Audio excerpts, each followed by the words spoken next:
When something is important enough, you do it even if the odds are not in your favor.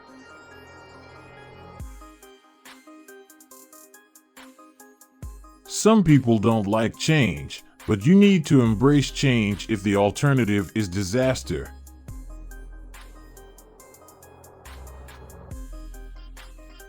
Failure is an option here. If things are not failing, you are not innovating enough.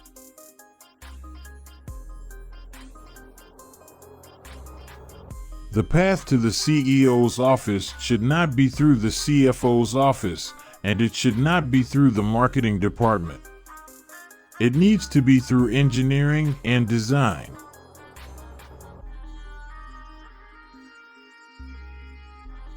I think it's very important to have a feedback loop where you're constantly thinking about what you've done and how you could be doing it better.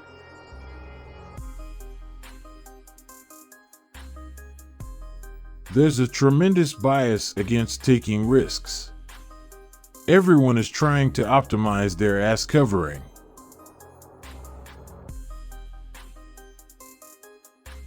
It's okay to have your eggs in one basket as long as you control what happens to that basket.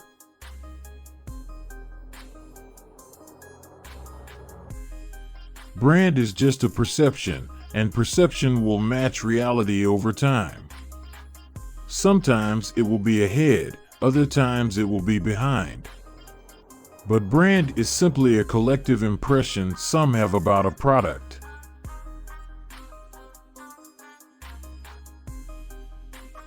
I don't think it's a good idea to plan to sell a company.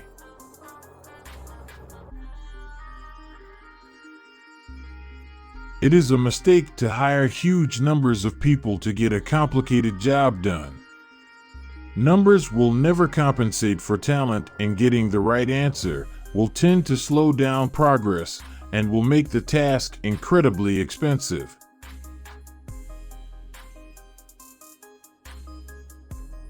A company is a group organized to create a product or service, and it is only as good as its people and how excited they are about creating. I do want to recognize a ton of super talented people. I just happen to be the face of the companies.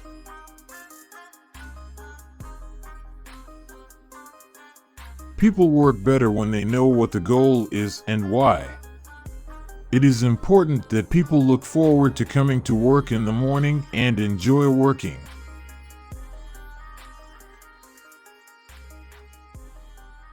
If you're co-founder or CEO, you have to do all kinds of tasks you might not want to do. If you don't do your chores, the company won't succeed. No task is too menial.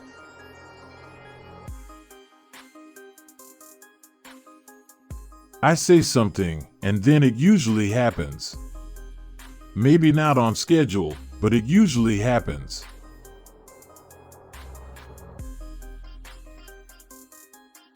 I do think there is a lot of potential if you have a compelling product and people are willing to pay a premium for that. I think that is what Apple has shown. You can buy a much cheaper cell phone or laptop, but Apple's product is so much better than the alternative, and people are willing to pay that premium.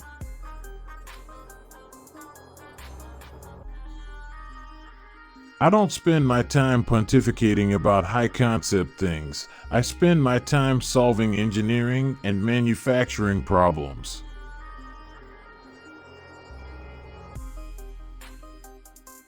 I always invest my own money in the companies that I create.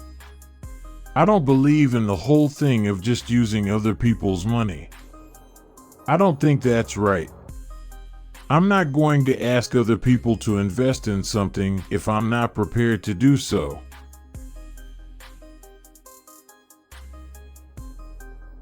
My biggest mistake is probably weighing too much on someone's talent and not someone's personality.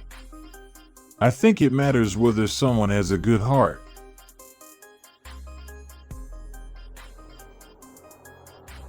I don't create companies for the sake of creating companies, but to get things done.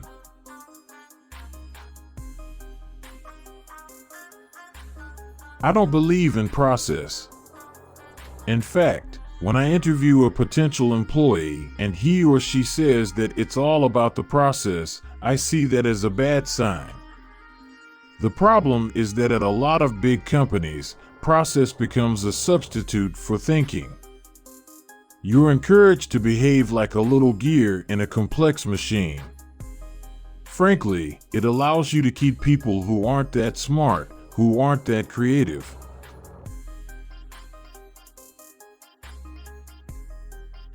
Starting and growing a business is as much about the innovation, drive, and determination of the people behind it as the product they sell.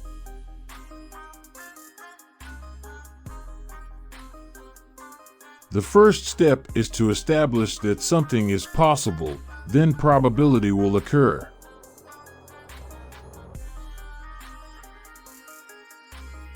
There are really two things that have to occur in order for a new technology to be affordable to the mass market. One is you need economies of scale. The other is you need to iterate on the design. You need to go through a few versions.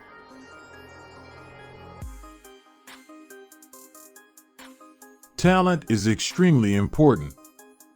It's like a sports team. The team that has the best individual player will often win, but then there's a multiplier from how those players work together and the strategy they employ.